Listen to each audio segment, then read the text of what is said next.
The sight is wonderful.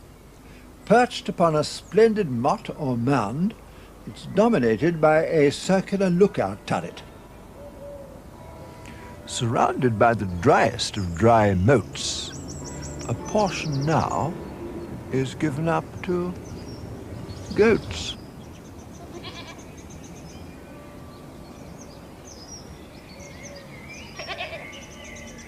The last contribution to this amply conceived film set was this gate, like much of the rest in rock-faced stone. To understand the Devizes, one has to start with the castle, because the town grew up to serve it, and was planned in a segment of a circle below and around it. The streets run round in nearly concentric segments, and the ones farthest away were built up first, for the nearer area was long occupied by the castle's outer bailey. And the remarkable fact is that after over 800 years, this street pattern still survives, virtually intact.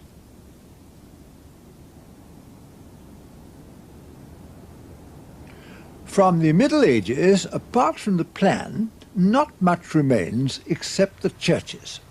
St. Mary,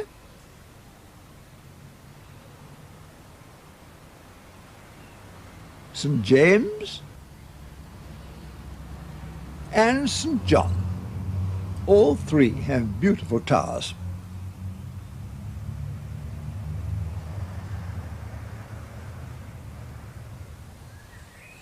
St. John's also has, at the southeast corner, the Beauchamp Chapel, a gorgeous affair, added about 1490 in the opulent manner characteristic of the Tudor period. The parapet is a special delight.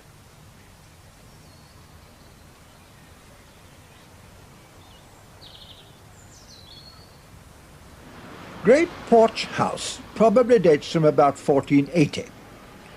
The date 1450 on the gable looks a bit early.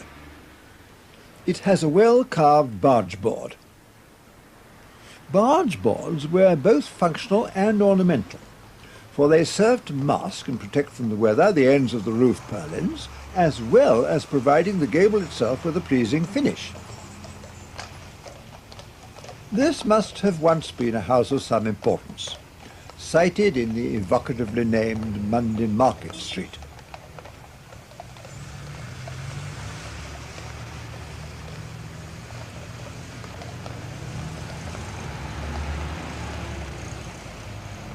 The town itself, in the late 15th century, like most others in England, was probably entirely timber-framed. Most of those flimsy houses have disappeared, but a few survive. More, in fact, than we might suppose, because some were later provided with new brick fronts. This range, of about the same date as the Beauchamp Chapel, is humble indeed by comparison, and today is looking very sorry for itself.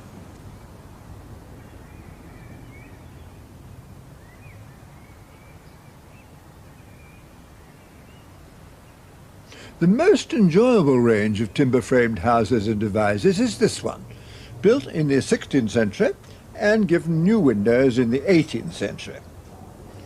If the timbers were originally exposed, as I expect they were, they've long since been plastered over, for greater warmth, and as the Georgians would have thought, for better appearance also.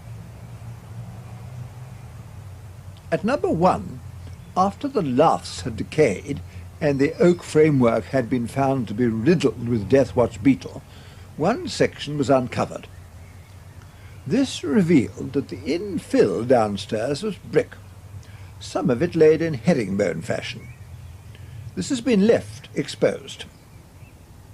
Though interesting in itself, that doesn't of course suit the unity of the rest. The Elm Tree Inn is a Jacobean timber-frame building that has been tarted up recently with considerable flair. The eau de Nil and white colour scheme is certainly very welcome, for upstairs the timbers have been smothered with that most repellent material, pebble dash.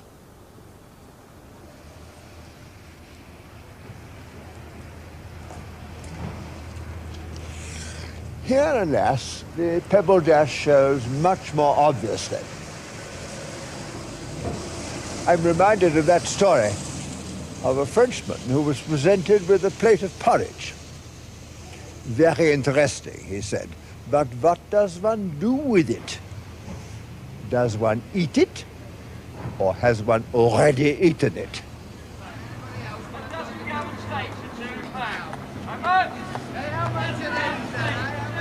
In 1724, Daniel Defoe recorded that the Devizes, the prefix "the" was still in general use as late as this.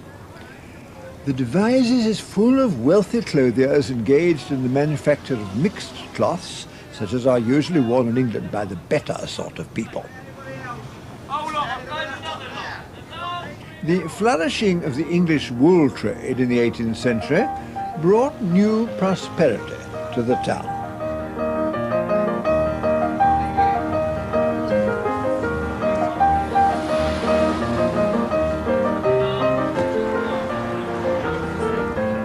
And Devizes became, what to a large extent it still remains, a Georgian brick town. Suitable clay for brickmaking was found not far away, and this was fully exploited.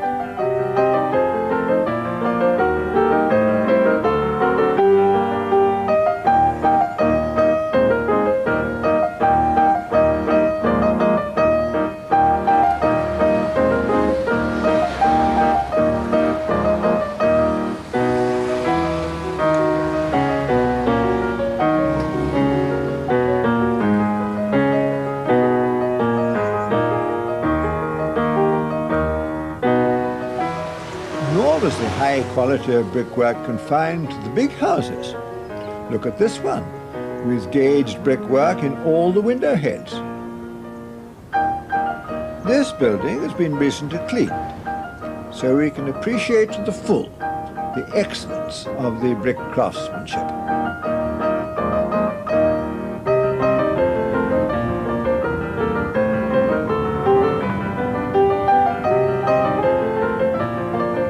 The Castle Hotel is in a more relaxed style suitable to a pub. But how delightful, with its white trim and its mansard or double-pitched roof with very big slates. In marked contrast with many other towns, there was at Devizes plenty of room for expansion on what had been the castle's enormous outer bailey. So here, in the course of the 18th century, there gradually came into being the largest marketplace in the west of England. Ranged around an excellent market cross erected in 1814 in Bath stone, this marketplace is the town's focal point. Spacious, architecturally wonderfully varied, and almost wholly delightful.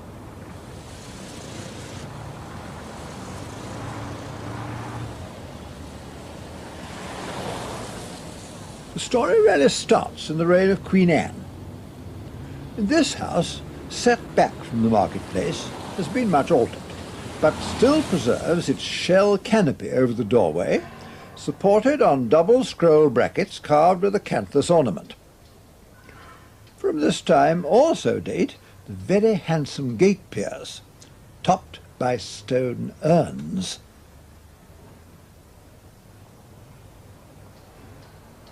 Next door is a splendid example of a town house, very much in the tradition of Sir Christopher Wren, and dating from about 1720. It's a pity that it isn't quite symmetrical.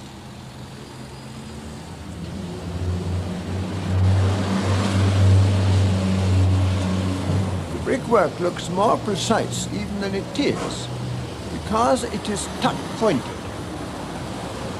The idea was to produce the effect of really refined brickwork without having specially made smooth bricks.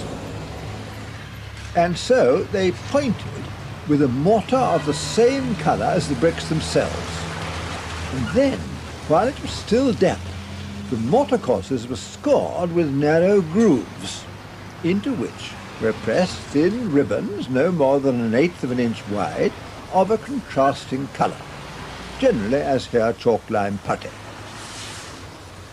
This was a typical Georgian refinement.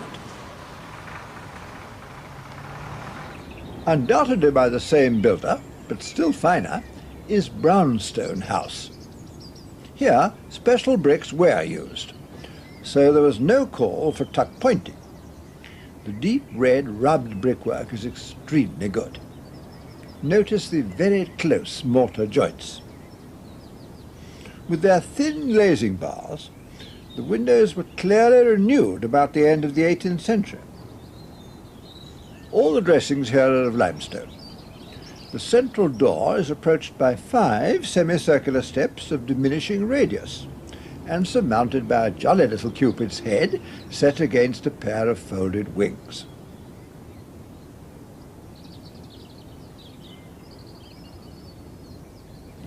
But what has our own century contributed to this house? A new roof. Just look at it. These harsh machine-made tiles on a building of this quality are shocking. And how any responsible person came to authorize them is a mystery.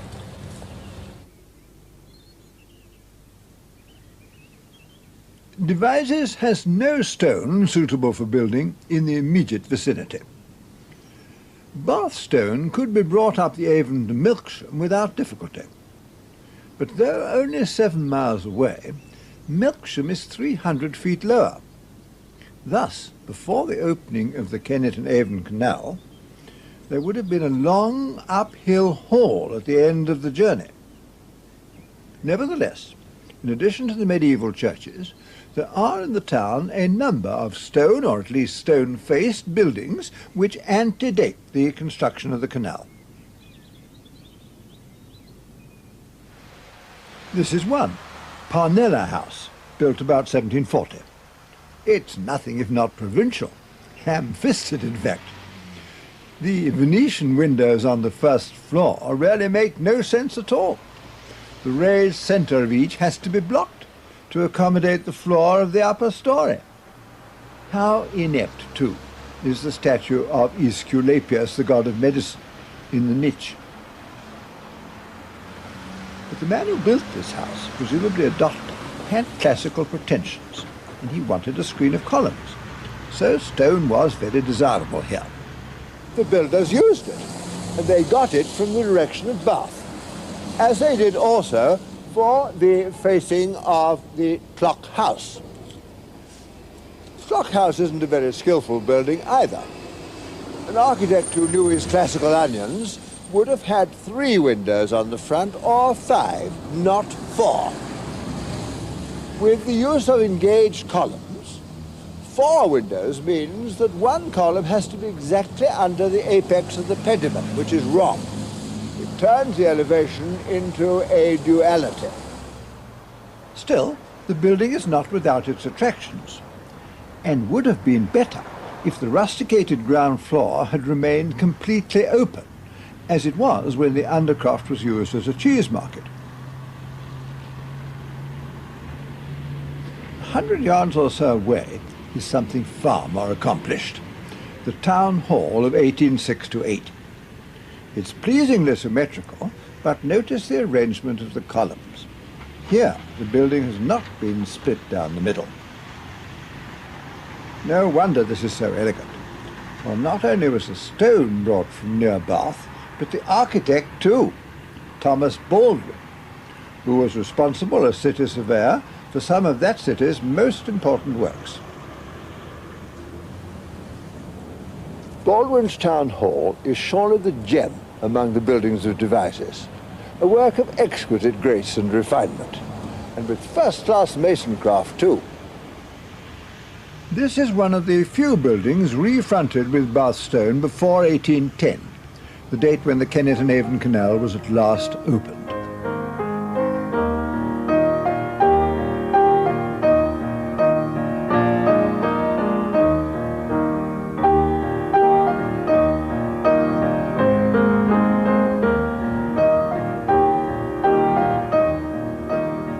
The long climb from the Avon Valley to Devizes was the big challenge for the engineer.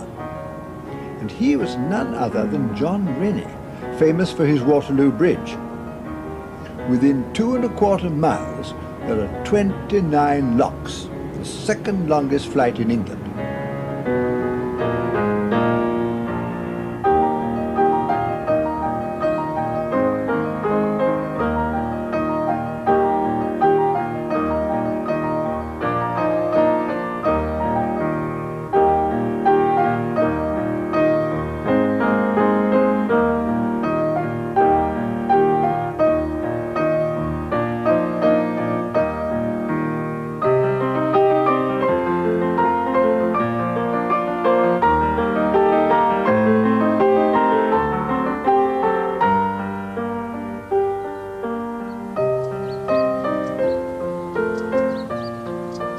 It was, of course, here as elsewhere, the coming of the railway which finally killed the canal. And today, alas, the cane flight is derelict, and the large pounds to the side of each lock are usually dry. Since the 1960s, restoration work has been undertaken by the British Waterways Board and the Kennet and Avon Canal Trust. This trust is a private organisation of canal enthusiasts and plays a crucial role in providing finance. The planned target is to reopen the flight of locks within the next 10 years.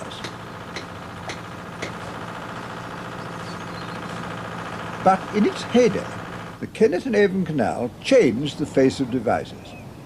Bath stone travelled as never before, and incidentally became one of the least expensive limestones in the country. And a whole string of buildings was faced or refaced with this material.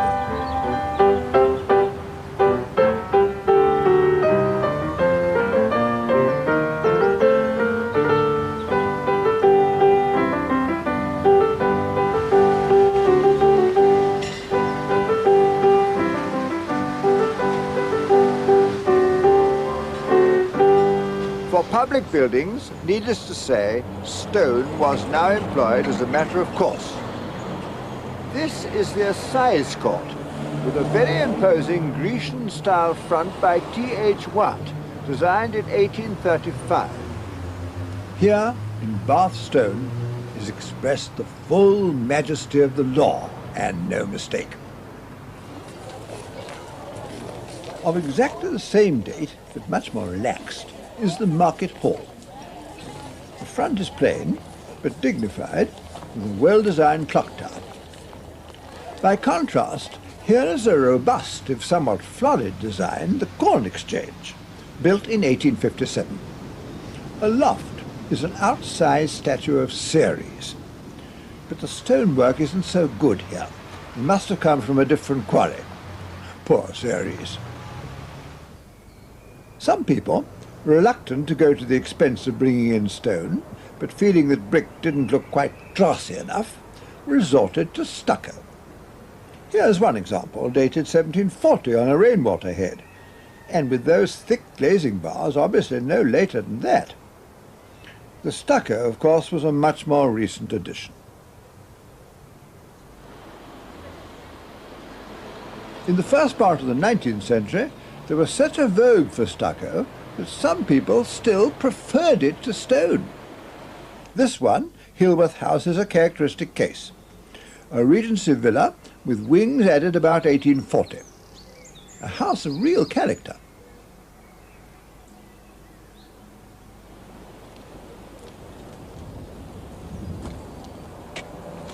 Stucco offers plenty of opportunities for added colour, as is illustrated by two houses a few doors away.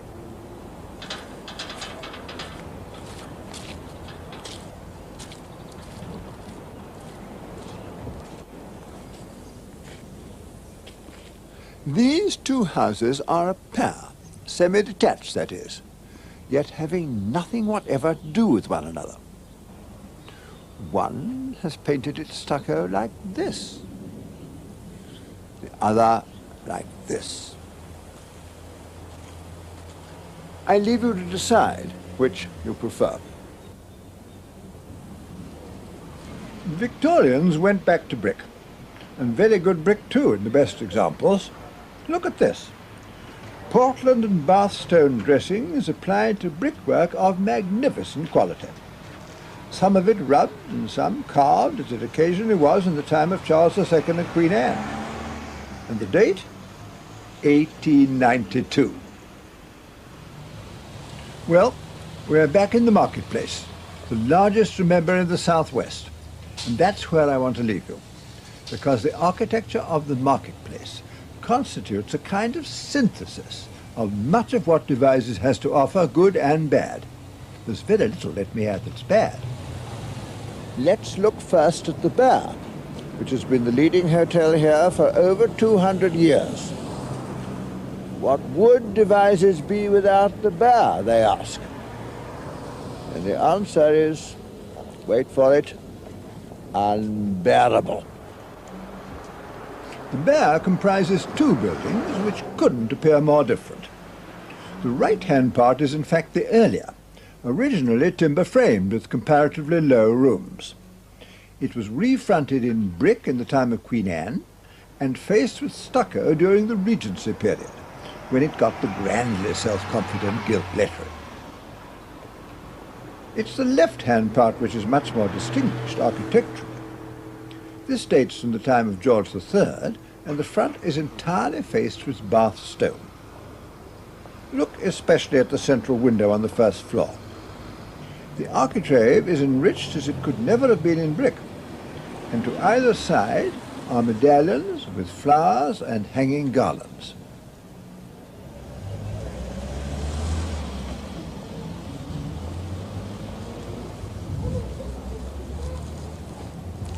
Yet, move round the corner, and what do we find? Again, just brick. The marketplace narrows towards the northwest, and there, closing the view, is the brewery of 1885. Red brick again. On this important site, what a mercy not to find a block of flats or offices of a similar height. The brewery is perhaps a bit overpowering, but it is undeniably a building of character, and has, in my opinion rightly, been scheduled Grade 2. On the southwest side of the marketplace there's a gap. Should we say a rather ominous gap? I hope not, but look what happened a few years ago opposite. The flavour of the marketplace, deriving from a delightful architectural patchwork of colours, textures, and a nice variety of materials, was brutally soured. At least this building doesn't rise too high, but in every other respect it is a visual offence, isn't it? And then there are those dreadful concrete lamp standards. What did the marketplace do to deserve them? Our steel industry, alas, is in the doldrums. Perhaps it would be a tiny bit less so if local authorities in England, like their counterparts in West Germany, would commission steel lamp standards. Some concrete posts are visually more acceptable than they used to be, but they're always too thick. In my opinion, all lamp standards nowadays should be made of steel. We need thousands of them.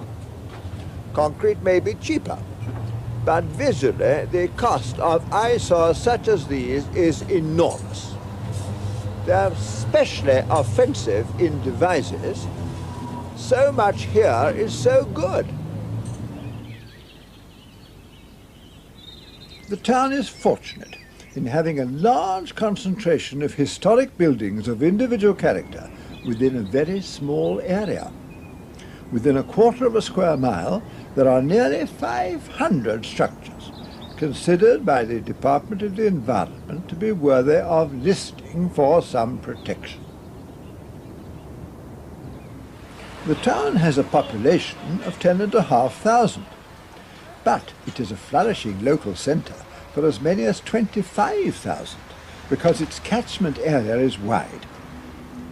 For this town, remember, with its delightful and varied architectural heritage, is admirably situated at the very centre of that beautiful and so often underrated county of Wiltshire.